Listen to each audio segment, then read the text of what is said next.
दिल्ली, पवार साहेबांचं घर, सुप्रिया सुळेंची कन्या रेवतीचं रिसेप्शन, एकाच टेबलवर शरद पवार, नरेंद्र मोदी आणि त्यांच्या अगदी जवळ उभा असलेला एक तरुण, निळा शर्ट, काळं जॅकेट। तो तरुण मोदींशी असं काय बोलत होता बरं की मोदी त्याचं ऐकतच राहिले।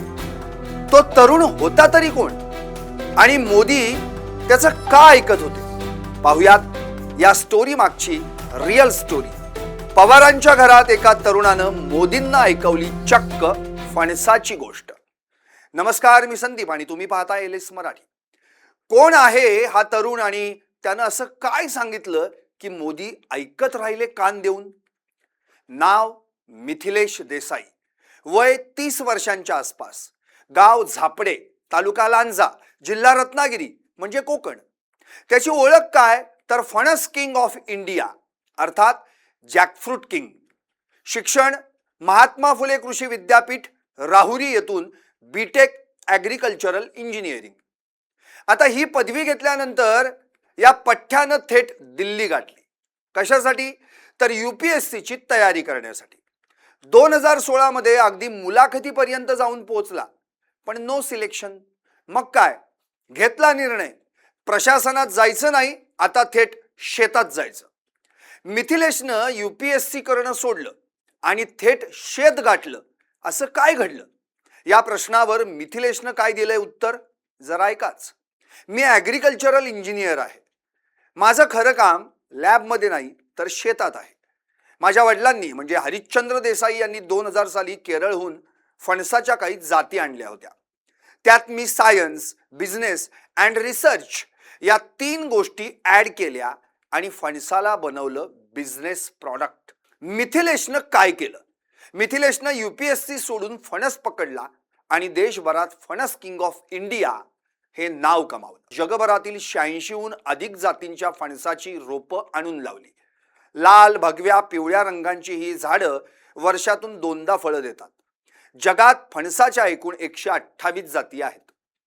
2020 मध्ये मिथिलेशनं jackfruit king agro producer company सुरू केली आणि फणसापासून vegan meat, burger patty, chips, diabetes powder, जनावरांसाठी चारा आदी प्रॉडक्ट्सची निर्मिती केली। वर्षाला 25,000 कलमी रोपं तयार करणारी नर्सरी उभारली, ज्यामुळे 900हून अधिक शेतकरी जोडले गेले। मिथिलेशच्या या कंपनीचा एका वर्षाचा टर्नओव्हर किती आहे माहिती आहे? 95 लाख ते 1 कोटीच्या घरात। मिथिलेश फणसाला कल्पवृक्ष म्हणतो, कारण त्याचं पान, फळ, बी, खोड सगळंच उपयोगी। फणसाची पानं कॅन्सर संशोधनासाठी जर्मनीत निर्यात केली जातात, तर रोपं जातात मॉरिशसला। आता बोला, चला आता पुन्हा एकदा पवार साहेबांच्या घरात पार पडलेल्या रिसेप्शन मध्ये जाऊ। शरद पवारांच्या बाजूला मोदी बसले होते आणि मिथिलेश तिथं कोकणातला शेतकरी म्हणून गेला होता।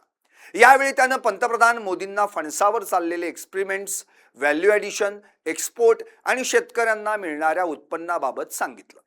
मिथिलेश बोलत राहिला आणि मोदी ऐकत राहिले। मध्येच त्यांनी मोबाईल बघितला, कागदपत्र बघितली, कारण हा स्टार्टअप नव्हता तर हा शेतकऱ्याचा स्टार्टअप होता। आता जाता जाता या फणस वेड्या तरुणाविषयी, UPSC जमलं नाही म्हणून काही आयुष्य संपत नाही। मिथिलेश शेतीतला किंग बनला आणि फणस किंग सुद्धा। 1972च्या दुष्काळात या फणसानंच कित्येक लोकांचे जीव वाचवले होते। पवारांच्या घरात जाऊन मोदी एका कोकणी तरुणाचं ऐकतायत, यालाच म्हणायचं न्यू इंडिया। आता तुम्हाला प्रश्न, फणसासारख्या पिकांना सरकारनं प्रोत्साहन द्यायला पाहिजे का? तुम्हाला काय वाटतं? व्हा व्यक्त आणि पाहत रहा LS मराठी फक्त।